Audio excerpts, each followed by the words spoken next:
had, which is like sound propagation, destruction is a lot more clear now, lighting updates as well. The team went through and did an amazing job, the art team especially, going through color coding stairs. The sound team did a great job because it is a big map and there's a lot of doorways and windows. So we went through and we touched everything. There's a lot of line of sight floors now, so you can play you can defend from below. So it's actually really quite fun. It's quite balanced. I enjoy playing it. I guess in your words, the art team actually went pro. Yeah, when they did, they said they went pro. Yeah, they went pro. So what happened is, as we've changed metrics over the seasons, basically we had to move all of the walls by 5 centimeters. That means they had to touch the shell anyway, and whilst they were reaching the shell, they just went through and redid the entire thematics of the buildings, and it looks absolutely superb. And so we'll see when we're going through the map that when a wall is destructible, not only does it look destructible, but there are those markings on the ground, just for anyone who's new to the game or has kind of issues about looking for destructibility. So now what we're going to do is we are going to start breaking down every single bomb site on Canal. And we're going to start with the second floor. So are you ready to go through the entire map journey? I'm good to go. Alright, so again, we're starting here on the second floor. The objective here is server radar. We're going to be spawning in at Sailboat, which is to the south, and we're going to be going straight there. So the spawn points of this map haven't actually changed at all. So there's still the 3 major spawn points, sailboats, floating docks, and construction. There's new art assets, nothing too serious, but there is some new stuff to block lines of sight. We're going to go in through reception. What people will notice with reception is we've actually changed the rotation of the desks to actually aid in navigation. And if you look sneakily to the left, archives is much wider now as well. The original bridge is still off to the right. This is Blue Corridor. You can see the markings that are on the floor to show you where the destructible walls are. And then you go through and you're going to come up a new area, which is Printer Stairs, which is a new rooftop access. And this access, on the right, there's a window, and then you have the new tunnel that goes to control room. Now, control room radar used to be one massive plant zone. What we've done is we've actually split it down. Renovations are still there. I know people love renovations on the softball. So the plant zone is actually much smaller, so people have to commit. All the blue walls here are destructible, and you're into red corridor going towards green stairs, and then you're going into server. Now, server used to have the corridor around it. We removed it because you get confused. So the bomb sites are side by side. You can blow the walls and have a lot of rotation. It's line of sight, and there's 3 hatches in this area. So this objective especially, it used to kind of feel like sitting in a glass aquarium for the defenders. There were a lot of windows that opened up directly onto the site, but we don't see any of that now. Basically, when we go through, we start iterating upon the map. We shut down all of the windows, so the first thing we did on this map is we shut the windows, and then bit by bit we opened them. Obviously, like you say, you felt like you're in an aquarium. The gameplay is still there because that's the flavour of the map. You still can actually snipe from the rooftop, but the field of view and the angles now is actually much finer, so you need to really time your shots. Run-outs are harder, sniping's harder, it's more skillful. Yes. Alright, so now let's move down to the first floor. There are 2 objectives here. There is one to the west, which is Coast Guard Mini Lounge, and then there is one to the east. I have that backwards. There's one to the east, and no, they're right, okay. There's maps and security. Yeah, we're going to maps and security. And we're going to go up to the second floor first, and then we're going to go down to the first floor. So maps and security maps hasn't really changed too much, but people will recognise it. Construction, everyone's going to remember, it hasn't actually changed all that much. There's a few new props, but the path is still the same from the spawn points. You'll see the nice new red stairs that are covered to stop people come running down and doing early kills. You will get detected by the time you're at the bottom. You come in through construction entrance, and then we have the entrance, and if you go hard right, you'll go into green stairs, back up to server again. Now, what's really nice about this is with the stairs and the walls, it's really easy to call out, and it's actually much easier for people to navigate because it's just cleaner and much nicer for the players. You go to the hatch, you drop straight into security. Now, with security, if you remember, there used to be a locker room. That's changed. We've got a door through now, so you can actually go between the 2 bomb sites, between maps and security. And then the kitchen is still off on the right-hand side. You'll notice there is actually a window in projector just to the side, so you can still get shot at from the roof or across the buildings. And obviously, there's a window in kitchen if you want to try and come through. Right, and so this is an objective that's been changed so that you have to commit when you go onto the site. You really need to get through the door, and it's one of the sites where you're going to find that you can actually defend it remotely, and I think we'll see a lot of that being played. Alright, so let's go on to the other objective on the first floor, to the west. We're actually going to spawn in construction again, so this is a bit of a longer route to take, and instead of going up to the second floor first, and then working our way down, we're going to go from the basement. So, everyone remembers Coast Guard meeting. There's been a number of significant changes to this area, but it's still going to feel quite familiar. So, we're off at Coast Guard again. You can obviously see the wonderful submarines that are docked there. You come through, and the route we're going to take is we're going to go down into Garage. Garage is now external rather than being internal, with the doorway to the red stairs on the left-hand side. So this is now, a place where the defenders can't go. So we've closed it up a little bit. Obviously, we're underneath the new bridge. You can see the windows that go up into football, and we're going to go into lockers. Lockers hasn't changed a great deal. Everyone will remember it, and it goes through the showers. Go up the hatch with Amaru's hook, and then go straight into football.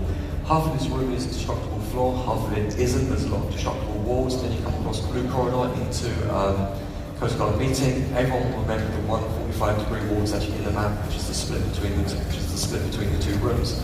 Go through complete line of sight floor here, and then what people will notice is archives has changed. It's much wider. There's a breakable wall, and there's a double door, so it's less of a choke if you're actually going to try and attack from archives. It's still hard, but you can do it. Nice. So still, once again, it's skillful. Yes. And we also saw Amaru's gadget being used there, as you mentioned, coming up through the hatch, which makes defending this site kind of tricky, because now you have to decide if you want to reinforce those hatches, which limits your rotations. It's a choice that people will learn, and they'll actually, the straps will evolve over time. Obviously, we've been having to reinforce hatches. You make a decision. If someone's staying anchored in the bomb site, you can cover the hatch. You're going to hear it get blown, so it's not so bad, but it does change the strats a little bit for sure. Alright, so let's move on to the last objective then, and this is in the basement. Now, the basement never had an objective before. Of course, this brings the total number to 4, making it ranked playlist compatible. For this one, we're going to start by spawning in the northwest at Floating Dock, and we are going to make use of a new tunnel to get on site. The tunnel, yes. So this area has changed quite a lot. Everyone will remember Coast Guard suppliers. It hasn't changed. It looks exactly the same, but we've rejigged it a little bit. When you start the Floating Dock, you now go up right. There's a path that leads up to car park, and you can drop down into Forklift Alley. There's a new tunnel that goes all the way through to the car park as well, and all of this has been completely reworked. So you've got the new shell, you've got diving alcove, and what we're about to do is jump into diving, which is a new room. In the far right-hand corner behind the scuba gear, there's the set of stairs that leads all the way up to printer. So it goes yellow stairs, blue stairs, up into printer. You have a tunnel that comes all the way from diving, all the way through to in between showers. So if you're getting pinched, you can drop into the tunnel, but you have to be careful because obviously defenders or attackers, everyone can use it. You come through bathroom, into the basement corridor, and then you're into load supplies. This will look very familiar to people because it hasn't changed all that much. Obviously there's a bomb hatch there. And we go into kayaks, which is a new room and a new bomb site, which is really good. The white walls are all destructible, so we've color-coded that. And then you have diving. So you've got a lot of options, and the site plays really interesting because everyone tries to use the same old strategy. There's always a firefight on white stairs, which is quite fun, but now it changes because there's different options. So from your testing, is the tunnel more advantageous for attackers or for defenders? It's really a 50-50 because it's a risk versus reward, to be honest, because there's a ladder and it does live, but whoever uses it, they're going to be prone when they're coming out the ladder, so they can get attacked quite quickly. I find it really useful when you're getting pinched and you're playing bombers and you want to just get out and rotate straight back down to Clyde. Alright, well thank you so much, Jeremy, for walking us through the canal rework. Again, I'm sure many people are going to be very happy to know that this map is coming back to ranked. I hope, it's always a very nervous time for the dev team. I really hope that the community loves it, and I'm sure that even though I've tried to stop all of the small pigs, I'm sure that someone's going to find one somewhere. But that's the beauty of the community. They always learn, and I learn from them. Well, you'll be able to play the new canal rework starting tomorrow, Monday, August 19th on the test server. So get out there and make sure you get the season And now we're going to move on to the operators of the season. Now, these operators are unlike any ones that we released before because they really encourage player creativity, and you can play them how you really want to.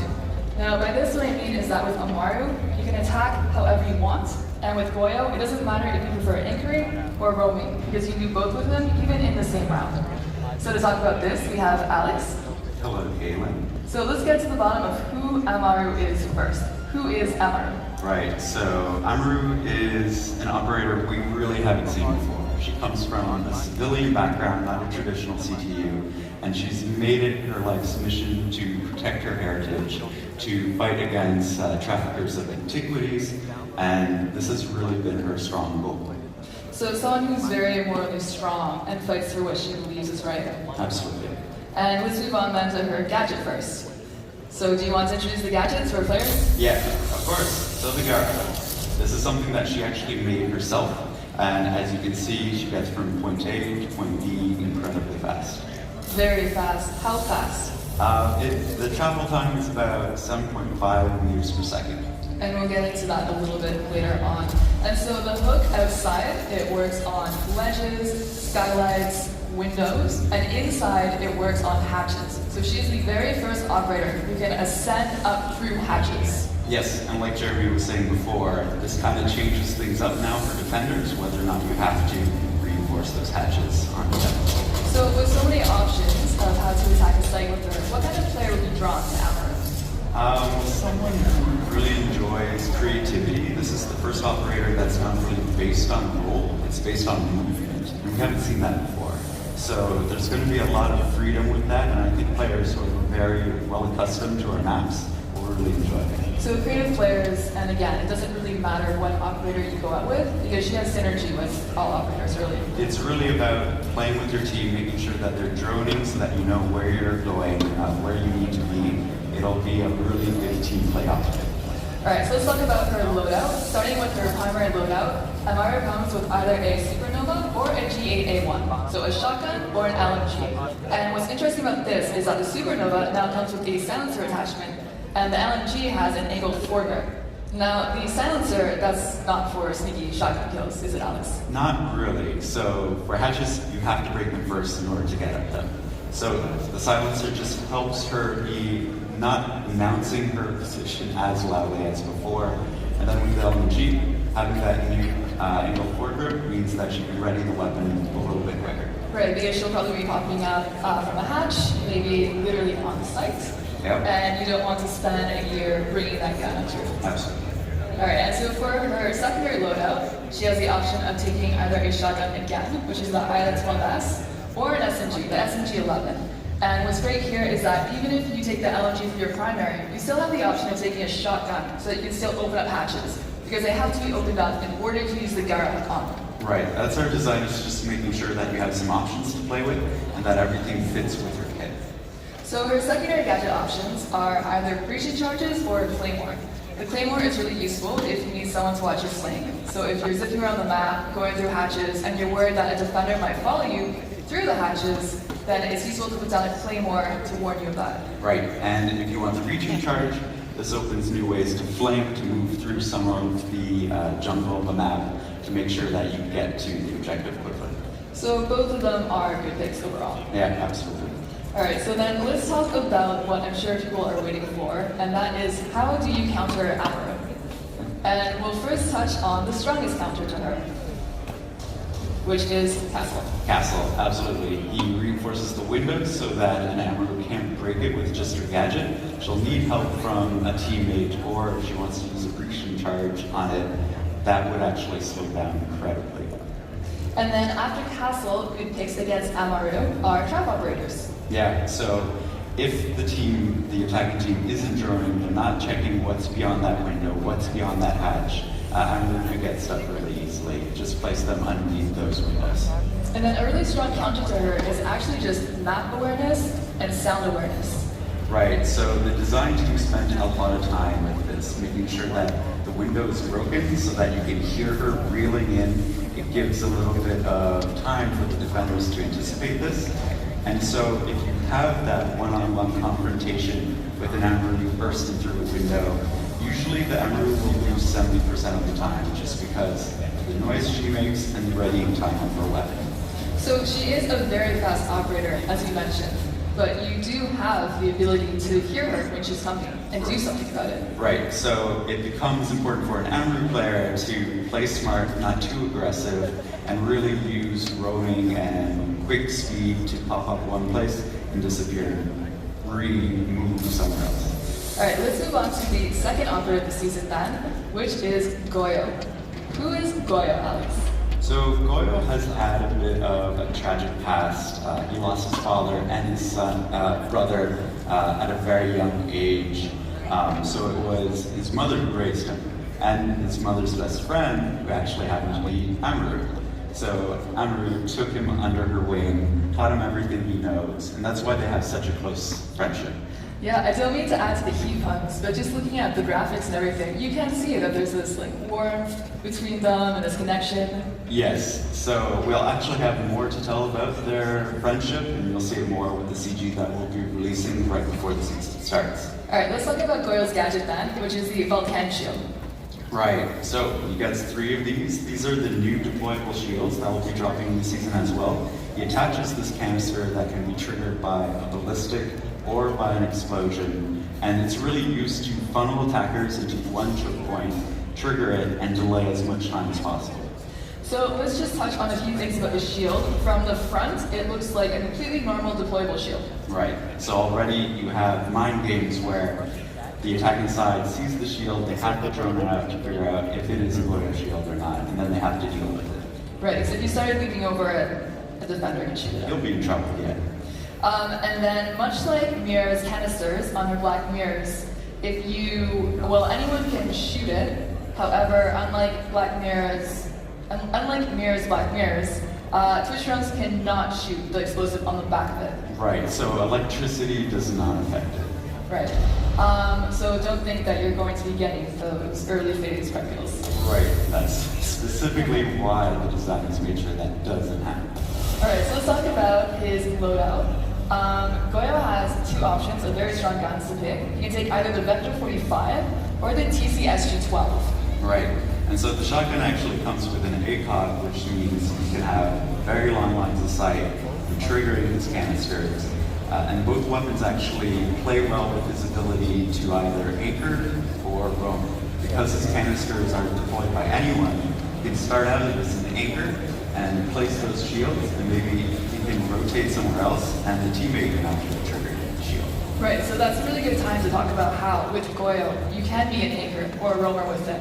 And you can make that decision mid-game, even in the exact same round that you're in. Right, and both his weapons work out super well with that. The Vector is a strong weapon either way, however you play it, and the shotgun too can be quite versatile. Especially with the ACOG, you can use that roaming. Yes, absolutely. And then for his secondary loadout, he has a pistol, which is useful for getting those vertical shots on his shield in order to set it off. Yep, it's just a good default standby to trigger those shields. Now for his secondary gadgets, his options are either C4 or impacts. Of course, impacts are great for roaming, but they're also good for setting up good angles on his shields on site, so that either he can hit them or a defender can hit them while he's offsite. Right, so impacts can trigger the shields, and he can be a bit more protected without exposing his location. And then you have C4, which is, again, a great framing tool that you can have in your kit. I'm sure some people would never dare take the impacts or the C4. Yep, and that's totally their choice. How you want to play Goyo is up to you. So let's talk about his counters then. Countering Goyo is really about making the best use of your utility. Right. So these operators that we're seeing now that counter Goyo, like Ash and Zofia, how they counter him is by swapping 1 charge of their gadget for 1 charge of Goyo's gadget. So it's kind of 1 utility for 1 utility. It's not the most cost-effective way, but is a quick option to get rid of the shield. That's right. If you come across the shield, you don't want to be delaying any time for your team. So these are 2 great options to quickly deal with it.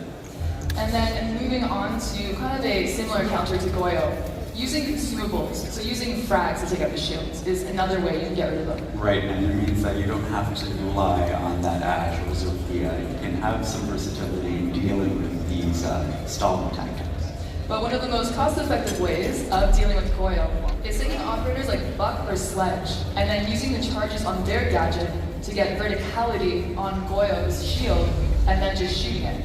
Yeah, and this becomes really important for a good Goyo player to make sure they're placing these shields in places that you can't get those line of sights vertically. You can't destroy the floors and then get that nice angle on it.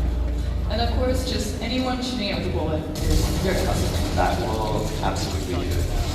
So that is the first look at both Amaru and Goyo. Both of these operators will also be available to play starting tomorrow, Monday, August 19th on the test server. And now we're going to talk about other activity features for the season. Yes, there are a lot. We'll start with player behavior changes first. Right, so the player behavior team has been working really hard on some quick fixes that actually really improve the game. So at the start of the season, what you'll see is leaving escalation penalties. So if somebody's been leaving quite frequently, we'll step up the penalty that's applied to them, and it should encourage players to not leave intentionally. On top of that, we also have, we'll be detecting if somebody is AFK at the start of the prep phase, and if they have the diffuser, they'll actually drop it automatically at the start of the prep.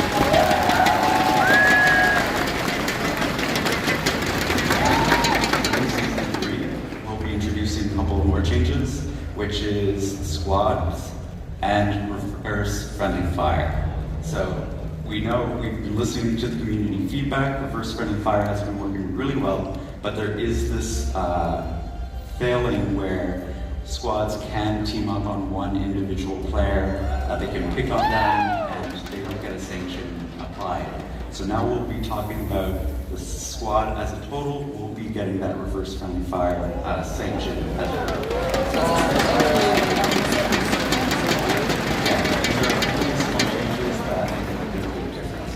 And now let's talk about upcoming changes to the playlists. Yes, so we started last season with a lot of changes for ranked, and that's really our end game content. We want players to be playing ranked playlists. It's the most rewarding, it's the most competitive, and we want to make sure that we help players get to that content. So one of the changes we're making right now is introducing a new rank called the Champions rank. This is above Diamond tier.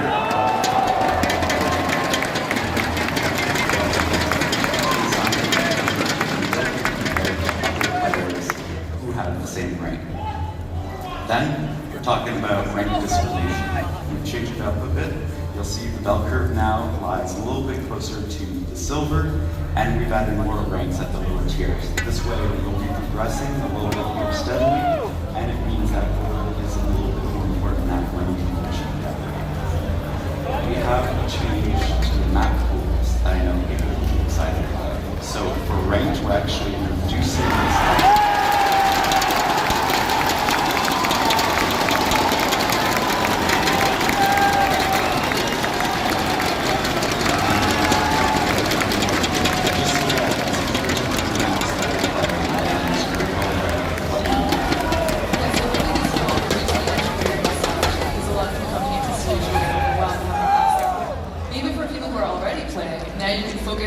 Learning and mastering less maps. Right, and these are going to be the most competitive maps that we're listening to the community for. So it should help out a lot. And then one last thing to announce is a new playlist that's coming to Siege, which is the unranked playlist. This is ranked rules without all of the stress of actually playing.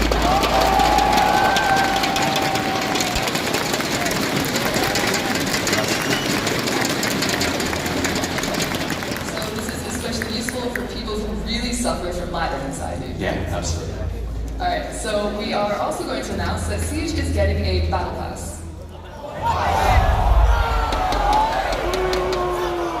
Rainbow Six Siege is getting a battle pass. In year 4, the battle pass will be deployed in 2 phases. Phase 1 is the mini battle pass, named Call Me Harry. It will be short, 7 days and 7 tiers, and completely free. As you play, you earn battle points that unlock tiers and rewards. So the more you play, the more you earn. Upon completing the pass, you will receive the unique Harry Chili Charm. Call Me Harry will be available during Operation Ember Rise. Phase 2 is coming in Season 4 this year. It'll be a full-fledged battle pass. Here's how it'll work. There will be 2 tracks, a free track and an optional premium track.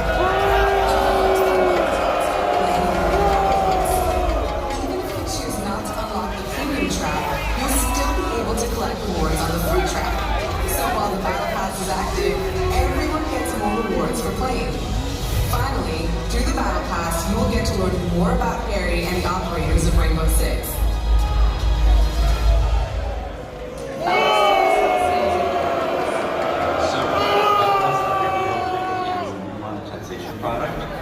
is also important for us to bring players back. They're excited to come back, get rewarded, and we want to make sure that the Battle Pass is something that's generous, something that's fair, and it's also our way of injecting more story now into the Ember 6 universe. And why are there 2 phases for the Battle Pass? This is something we've never done before, so we want to make sure we do it right. So season 3, we have the small mini Battle Pass.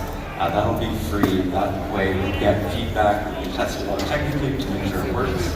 And then season 4, we open it up. It's a full Battle Pass, more tiers, more cosmetics that you can actually get rewarded for, and a bigger story that we're telling. And the video also said that while the pass is active, you get more for playing. What does this mean exactly? So we always want to make sure that the Battle Pass is inclusive. So even if you don't buy into the premium tiers, you're still getting rewarded for all of the time that you're putting into the game. And there's character lore that's tied to this. Right, so this is something that's really exciting. The pass will come with descriptions and stories about our operators, about the actual cosmetics that you win. Season 4 actually will have a motion comic too that'll set up a prologue that will talk more about SI 2020. Well, thank you so much, both Alex and Jeremy, for coming and talking about the upcoming season. Pleasure, absolutely. And we're not done yet, because we have an announcement from the esports team.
Joined by Space Station Gaming. In Latin America, we have Team Liquid, FaZe Clan, the newly christened MIBR, and INTZ Esports.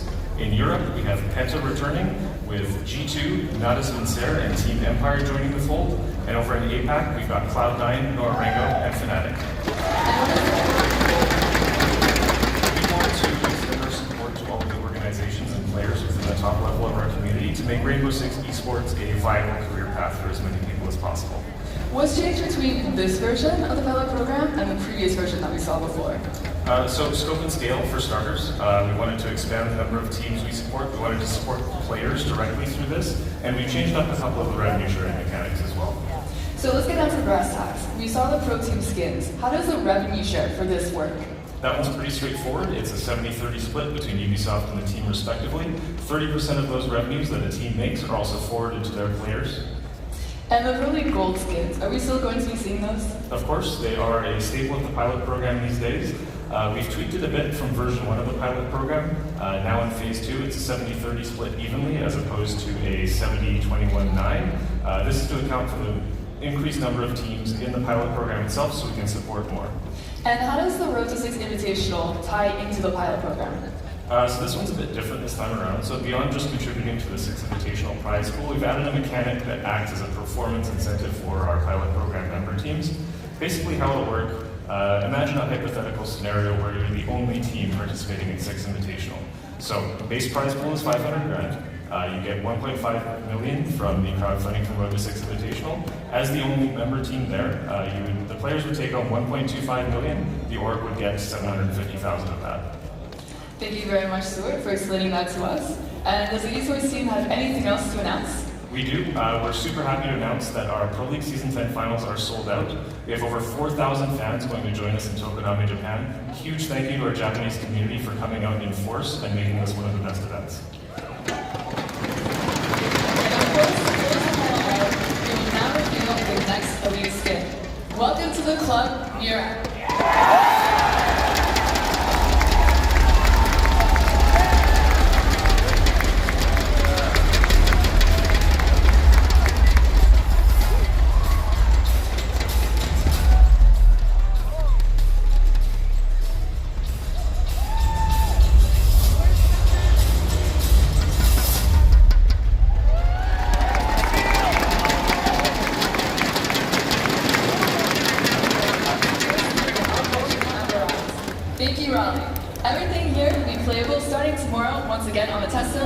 Monday, August 19th. Don't forget that date. And stay tuned because the grand finals between G2 and Team Empire will be coming up right after this.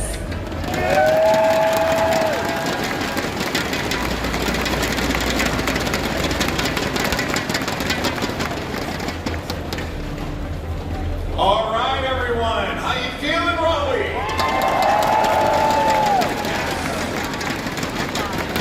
It is finally the moment that you have been waiting for. The